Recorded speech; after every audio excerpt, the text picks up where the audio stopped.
All right, let's quickly pick a title. So I just wrote down some things that you said that either struck us as funny or were teaser enough that I think it would work. Let me know which of these is your favorite. Interviewing trees, a funny book about death and dying, they've seen everything, but you don't live with him, Aurora in Chains and the Valentine's Day Massacre, sort of like a how-to, there were stories underneath it, or I don't need to be as careful as I've been. I think a funny book about death and dying is my tagline. So I think that's probably the best title. All right. Well, let me quickly record this so we have it in the recording. Welcome to season 6, episode 48, a funny book about death and dying.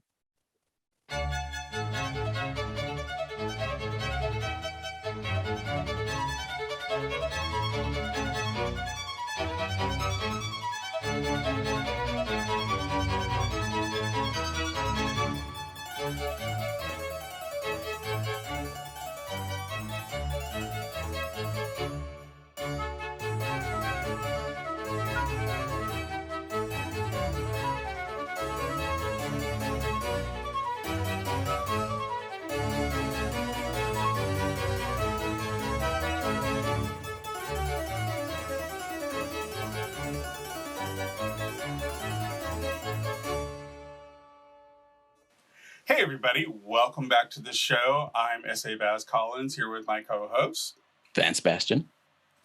And today we have Mike Keren in the hot seat. Mike is a clinical psychologist with advanced training in psychoanalysis and family therapy. He currently maintains a private practice for adults and couples in central New Jersey, though in the past he worked in a variety of community and correctional facilities. Although he has a general practice, he has a particular interest in working with caregivers as well as helping families talk about life and issues. Mike enjoys a challenge in his free time and has explored the world of competitive gay tournament bowling. Man, the shirts that should be in those teams. Several trophies and a bit of prize money later. He also does golf, bored to tears, stand-up comedy. That's an odd combination. His foray into stand-up even became the subject of a friend's senior thesis at film school. Definitely want to hear about that. He eventually decided to leave the stage to younger folks and channeled his humor into writing. Mike is supported in his endeavors by his loving husband, Tom, and their 2 canine children, Carly and Clyde.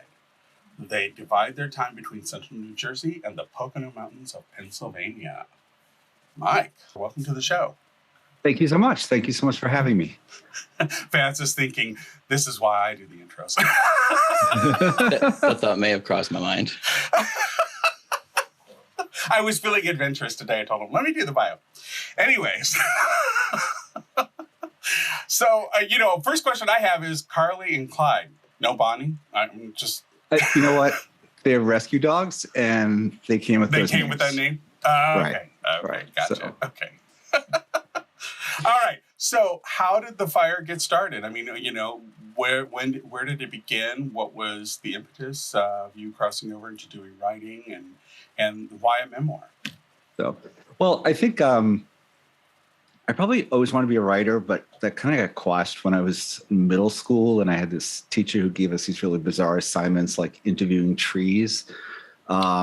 Yeah, I know. Okay. And you had to have done a stand-up comedy routine to that. I actually hadn't. I actually hadn't thought about that until I, was getting out here to publicize my book. But anyway, so, as you had said in the intro, I was doing some stand-up, and the stand-up actually started the day after my mother passed away.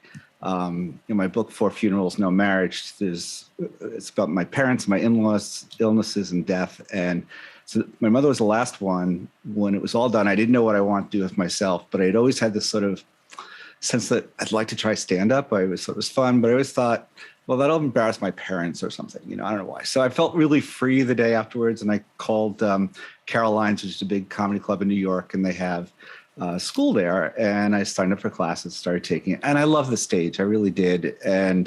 But to break in, you have to do a lot of open mics and things like that. And the open mic scene was very young. I was already almost 50.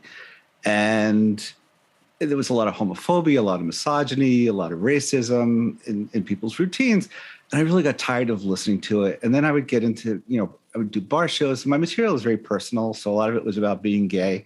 And then like the next comic might get up there and start making these homophobic cracks, get the audience riled up. And then I was afraid to walk outside because, they're all just pissed off.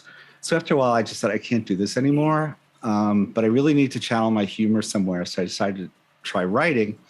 I had recently gotten through an episode of prostate cancer surgery, recovery from surgery, et cetera.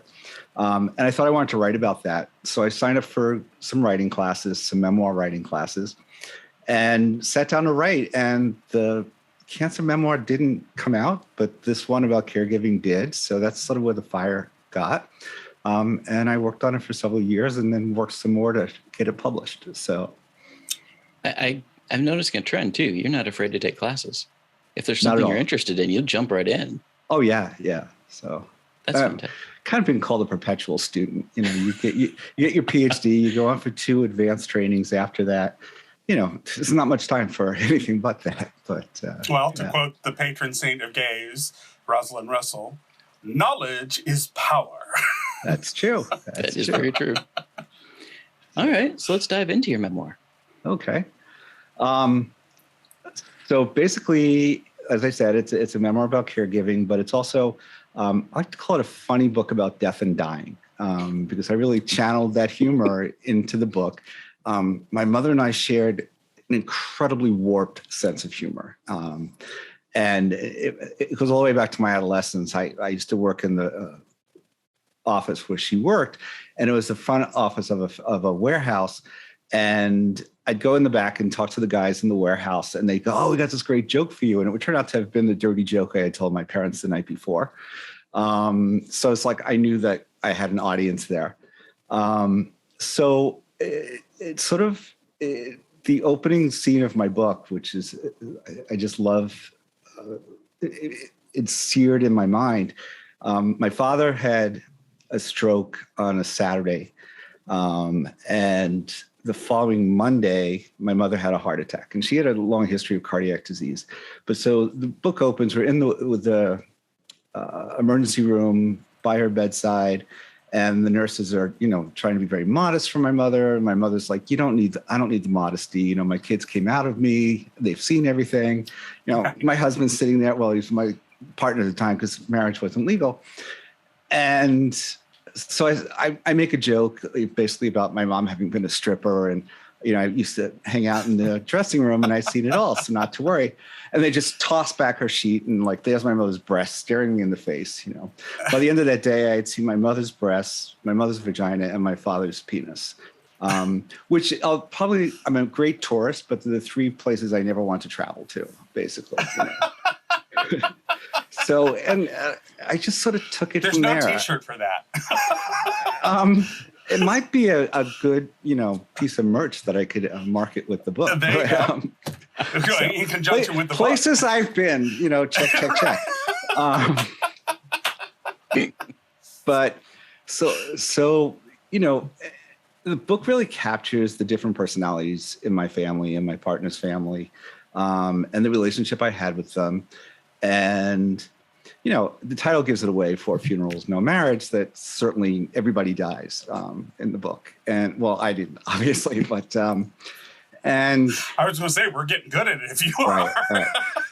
But it also sort of captures the way that each personality was reflected in their final moments. And, there's some very poignant scenes in the book of, helping them pass to the other side, is the new term, the Rainbow Bridge. So that's basically the book. Like I said, it's a funny book about death and dying. Excellent. Well, I'm glad you added humor to it, because that's kind of, people see those books, and, there's a lot of people who need to read something to help them through the grieving process or deal with what's coming, even if an imminent death is near. It still takes you by shock when it happens. Sure. So the fact that you wove humor into it gives them, because I think one of the things we forget in someone dying is that life still goes on, and you need to. What was it? There was a comedian, I think I remember hearing, that had a terminal illness, and they were on their deathbed in the hospital, and all of their friends gathered, and in the course of it, this person just kept making jokes. The one who's dying kept making jokes and keeping everybody happy, and jovial, and didn't want to go out in any grim way because their life was humor, And I had to really respect that. Props to them for living to the end of their days doing what they love to do, So bravo to you for adding humor to I imagine that's what my deathbed will look like as well. People aren't laughing. I don't want to be there, Thank you. The response has been really, really wonderful. I get, messages on Facebook and my website and stuff, just thanking me for having written it, that, they so related to it. They love that I was able to find humor in these really serious subjects. So, I appreciate that you guys recognize that as well. So a couple of the topics that I also have gleaned from the memoir, and I haven't read it yet, but I'm curious. You talk about the uncaring healthcare system. Right. So as a psychologist who's worked in hospitals and different healthcare settings, I felt really entitled to sort of pass judgment on my peers. I don't know if that's true or not, but I do feel that way. And I think, there's all this conversation about healthcare reform, et cetera, but it's always about how we pay for healthcare. Right. And what I found in dealing with the hospital system was that whether it's the budget cuts, the staffing cuts, whatever, it really impacts the way we deliver healthcare. And it can feel like a very, very uncaring, ungiving place, and you're in the hospital, you're scared, you're worried. And if you have to hit the call button 100 times to get the assistance that you need. So I make a lot of commentary. One of the decisions I had made was that I didn't want to use the real names of the doctors and nurses because, this was a relationship I had with them, but other people may have good relationships with these doctors, and I didn't want to interfere with that. Right. However, the one doctor who really shines through the whole thing is someone that I use, that I bought in from my parents. And I gave him a copy of the book, and I explained to him that I had to change his name. He was really pissed that I changed his name. Oh, right. Most people would be angry that you use their names. He was like, but if I'm famous, I want people to know it was me. And I'm like, it's close enough that they'll figure it out, So, I think it's very interesting. As we speak, it's Thanksgiving weekend, and I'm visiting with my brother and his children, and one of them is getting ready to take her MCATs and go to medical school, and she asked me to sign her copy of the book. And I said to her, I hope that this book really helps you in your future as a doctor, that you learn to be Dr. X rather than Dr. Y, in the book and stuff, and that you should keep caring for people. So I think there's a need to really look at how the healthcare system is functioning in that way, more than just paying for it. Right. Can I ask when the events of the book took place? So the book starts in 2006, okay. Except for the epilogue, it ends in 2009. The epilogue is about disposing of my parents' ashes, and the humor is in the fact that it took about 2 years to get together to do that. So. But okay, yeah. Do you think there's been any updates to the healthcare system after? I mean, COVID hit it hard. It's interesting. I think it's actually gotten worse. But I signed my contract in the middle of COVID for the book, and I realized I really needed to address that because, the frontline staff, they were the heroes of the pandemic.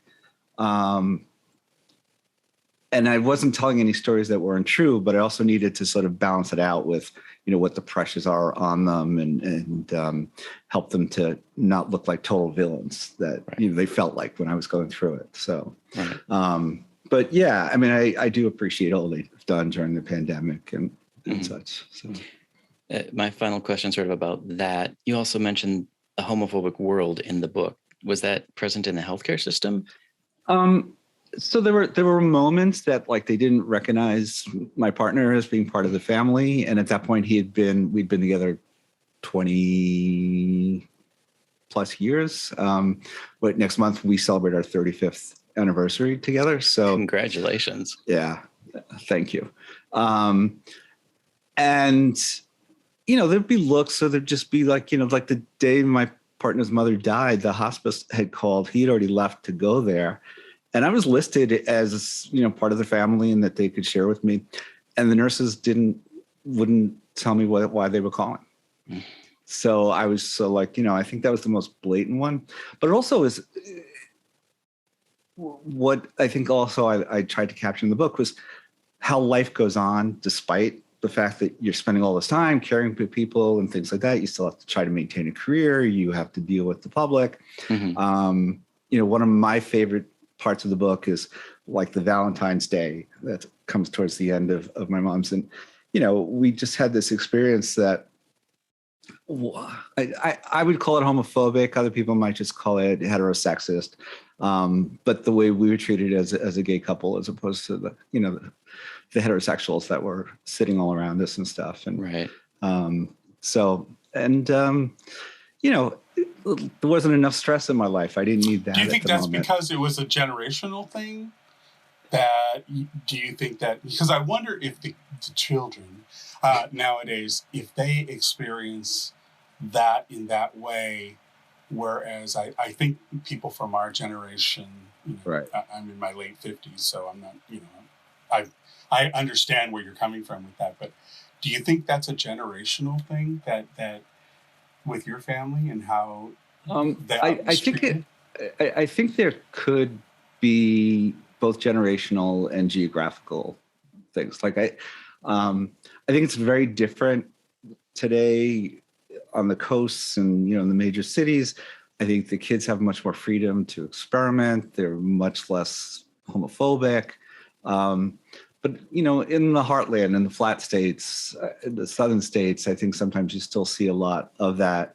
I know in my practice, I get a lot of like college age kids who are, they don't want to define themselves, or they're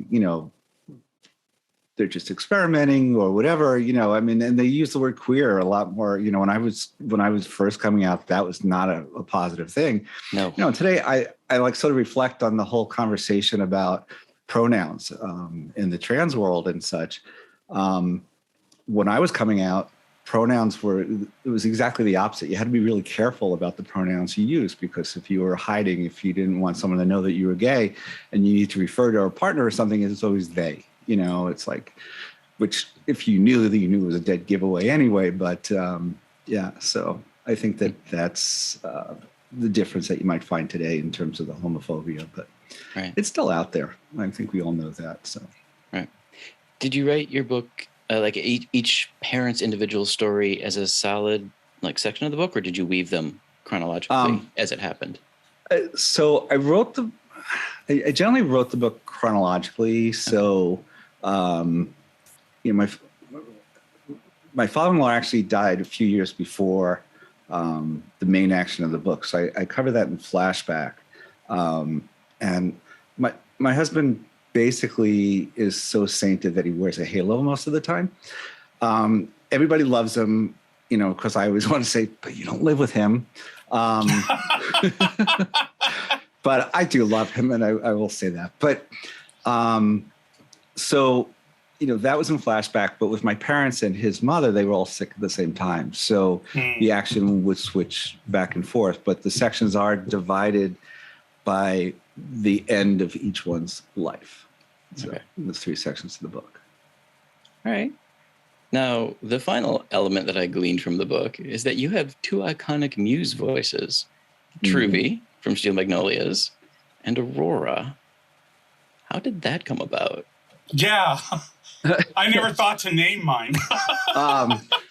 Well, I'll start with Aurora because she's actually was the main caregiving muse. And there are two iconic scenes from Terms of Endearment. And what's really funny is that, we're talking about generational stuff. There's a portion of your audience that's going to have to go back and watch that movie because they've never seen it. Right. But there's the scene when Aurora's daughter's like on her deathbed and she has to wait for a pain medication, and the nurses are 1 minute late, and Aurora just melts down. And I just like put it away when I saw it, and I said, someday I'm going to need that.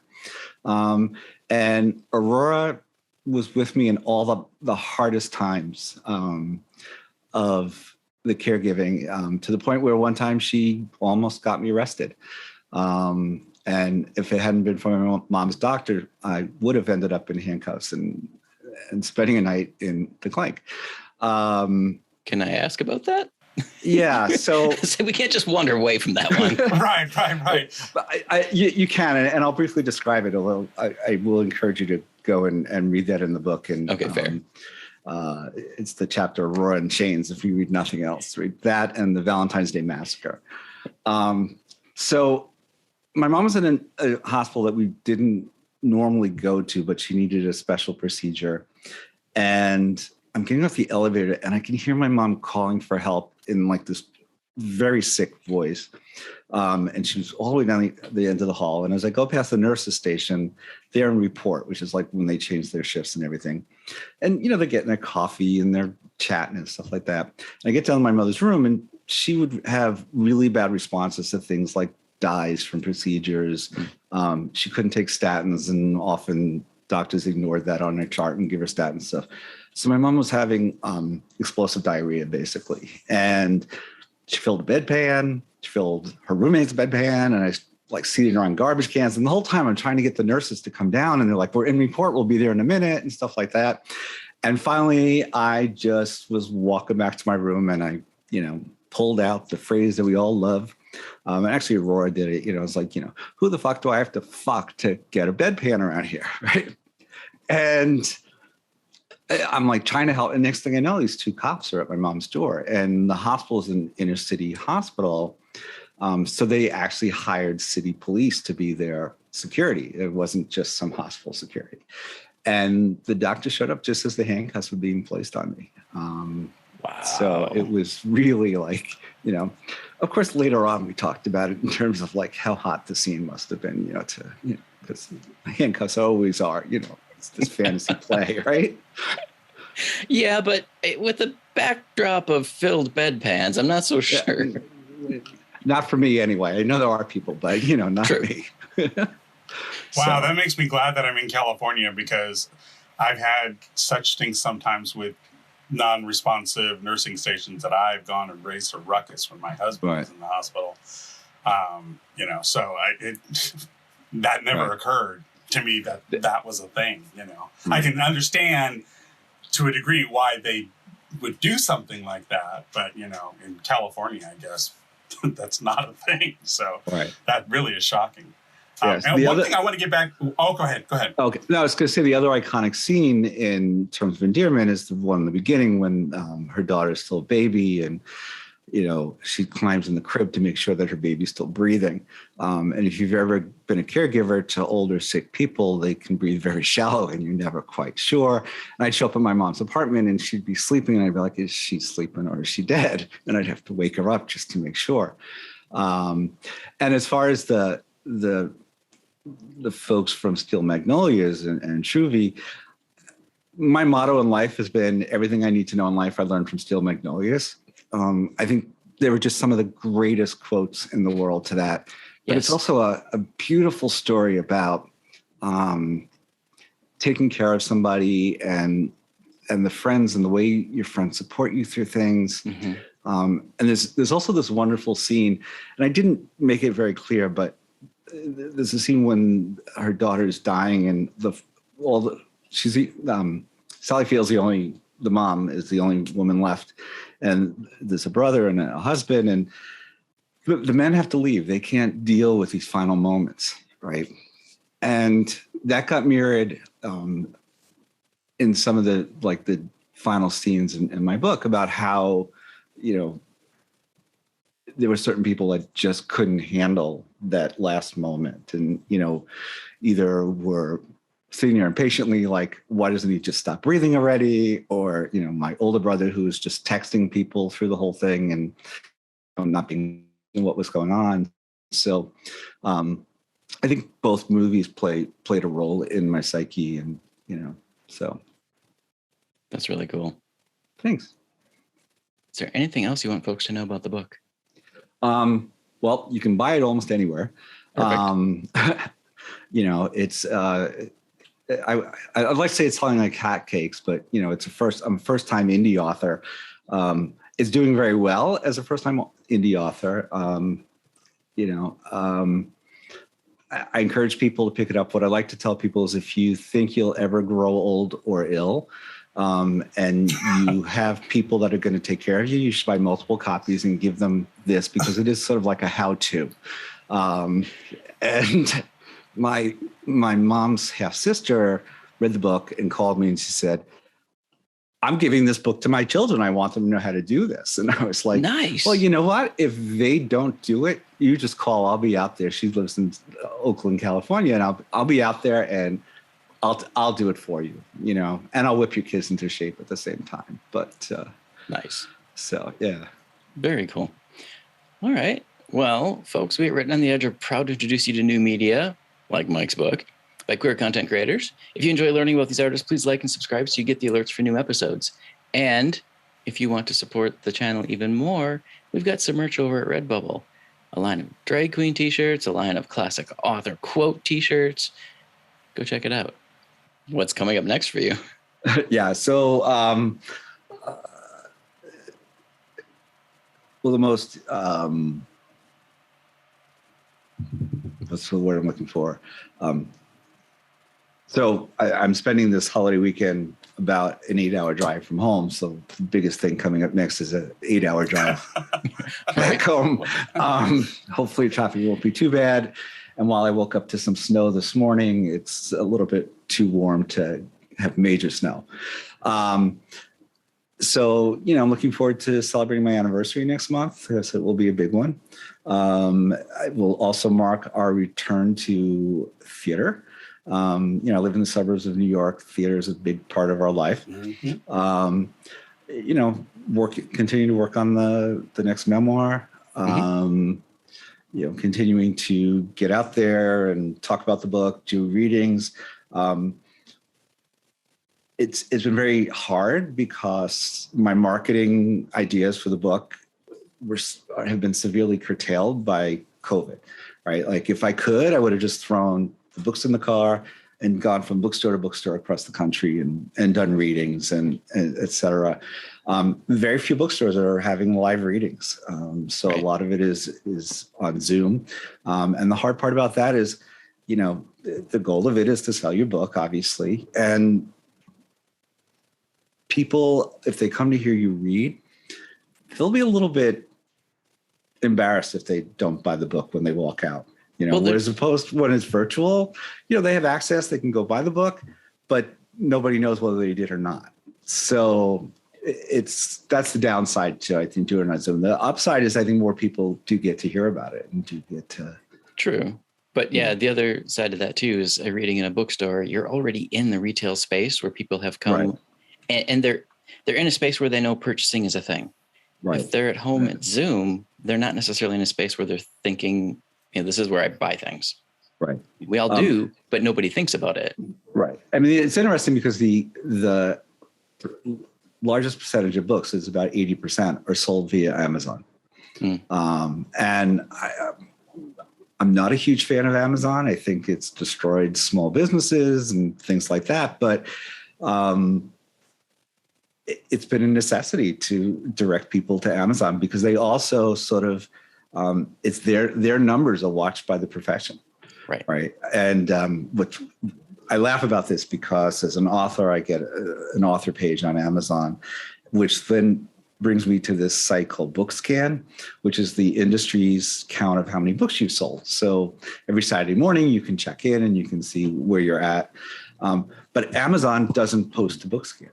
No. So it's sort of like I have to, sort of I don't even know if it's a fair way to do it, but sort of multiply everything times 8 to see what's really selling out there and things. I'm happy, like I said before, I'm very happy with the sales at this point. But yeah, Amazon's a big part of being a bookseller at this point. Yep. So, but I do encourage people to support your indie bookstores as well. Amen. So, all right. Well, where's the best place for people to follow you so they get these updates? So I have an author page on Facebook. It's Mike Keren, the author. I have a Twitter account, Mike Keren 4, which is a place where I get in a lot of trouble because I get into a lot of political fights. And I had been committed in the beginning to not use that for that. My regular Facebook wall also has a lot of that. I'm a proud 5-time resident of Facebook jail. And I have we're in the same wing. So I have a friend who's actually made it to a 30-day sentence, which I've done it twice. I've done 2 tours of that. See, I thought after one 30-day tour, that was it. If it happened again, you get thrown off. So it's good to know. I don't need to be as careful as I've been. Yeah, there's me out encouraging delinquency. Right. Look, you don't know, you haven't lived till you've been in handcuffs, and even if they're Facebook handcuffs, right? And I have my own website. It's mikekeren.com, MIKEKEREN.com, where when I'm up to date on it, lists everywhere I'm going to be. We'll have a whole bunch of things I need to send to the woman that's managing it for me to post, including this podcast will be coming out soon. So perfect. And also you had asked about the documentary. There's a link to the documentary that the film student did about me on my website. So if you want to see it. Perfect. And if you can pick out the current Saturday Night Live star who I shared the stage with that night, but he was too young at the time. He was only 15. So, and he shouldn't have been in the bar we were performing in anyway, but people would cut him a break because he had this really sad backstory. But he does walk behind me to get to the bathroom. So he makes this brief cameo in the video. So, all right. You can see if you can pick him out and who he is. So, very nice. Yeah. Any final words of wisdom? So, well, if you think you have a book in you, write it. Even if you have no intention of publishing it, just, write it. If you don't know how, find a class. Even if you do know how, a class or a writing group that will, it's very easy to get a book done when you have deadlines, when people are saying, you have to present a chapter to your group or to your class and things like that. And much of my book was written in that way.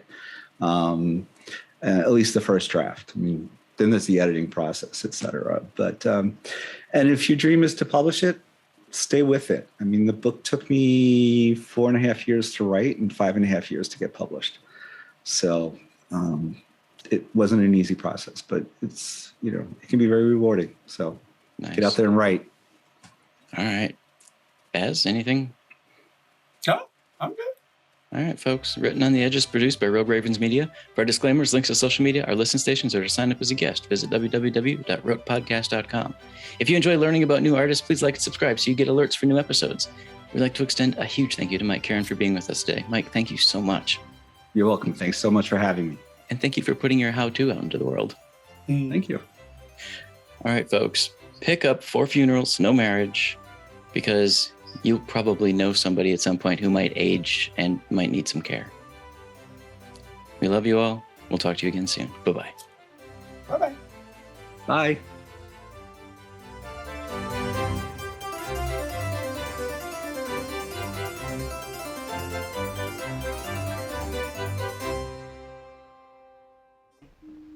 Oh, what's that?